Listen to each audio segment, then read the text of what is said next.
Saya mana boleh dia laki aku yang ke ni kalau cuma cocok kali Jawa ya cak mantap bodinya yang ke ni yang ke yang putu biak gas yang paling layak lah dia yang putu biak minyak tengah 2 juta drum euro tanya anak boleh dia bicara go angke mantap bawa cak tak pucuk Jawa mantap bodinya aja itu kan yang mudah tu. Yo kalau lagi awak belok, kalau lagi awak sukuin dia. Saya raja. Habis hotel anda ya berapa waktu ini. Lebih agak lu berapa anda ngadaan. Nampak?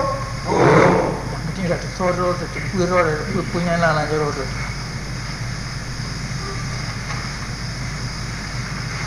Politik luar negara hanya tiap kita go payah kita tu.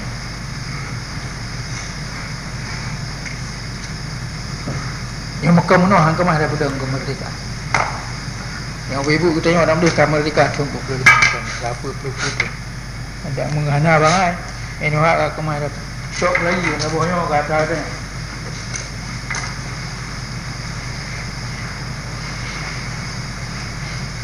Yang dengannya katran tu yang mesti dia pegang.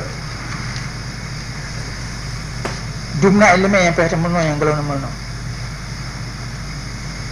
Anak awak apa habis itu.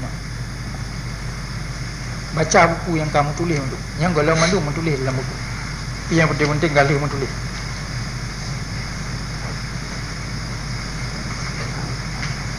Kuatan kita yang paling layak ini karena sejarah. Apa mana? Indatu ni kagak kubah rumput menjamin kemenangan kita. Boleh mengelia kita tengok kadunan bangai hana tangui yang kubah lain itu.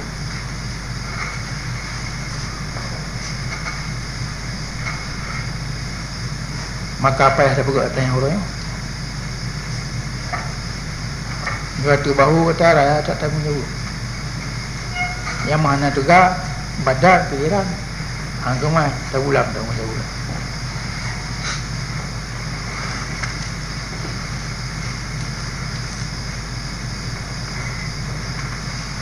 Kalau kata katu kamu tutur yang lain, kadang kamu ribet. Yo dengan laganya hanjiran kemah dapur. Blik mata urang mata orang.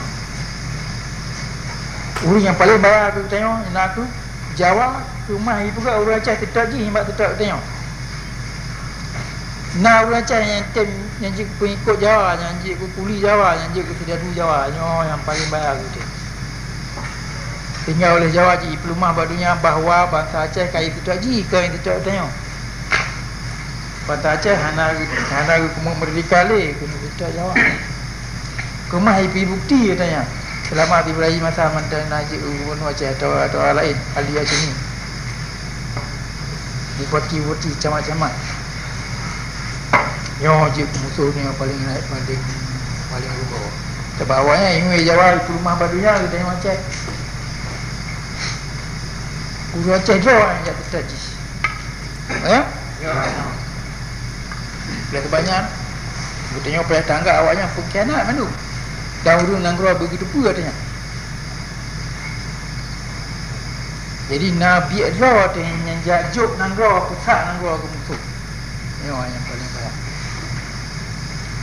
Dan urunnya kumah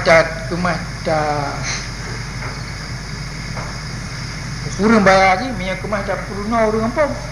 Tinggal urang yang cik pelundra anak tahu tetap.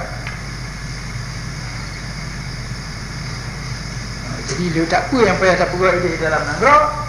But sebenarnya but barang-barang itu. Tapi dia tak apa cik yang payah nak buka ini luar nanggro. Kita ada apa kan.